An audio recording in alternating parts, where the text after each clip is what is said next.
עושה את הבנייה, הוא מכוון לשם מצווה, מצד שוברת ישראל, וגם כדי שלאנשים יהיה טוב, הוא מקיים בזה גם מצווה. אז פה יעזור את השם שהחברה תצליח.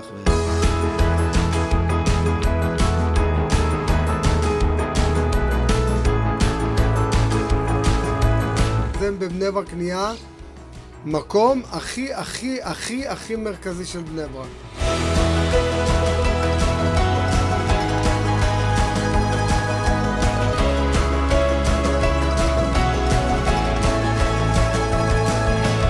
אז ראשון אנחנו שמחים באמת שסוף סוף השכונה הזאת מתחילה להיבנות. כולנו כתושבי בני ברק גדלנו פה על הצבע שמכרו פה.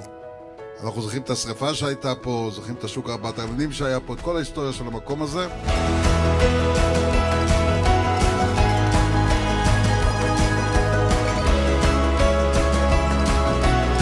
היום נעמד כאן בן אדם שעומד לידי, הוא אומר, אני היזם, לקדתי את כולם כאיש אחד בלב אחד, והם יגורו כאן באהבה ובאחווה ובשלום ורעות.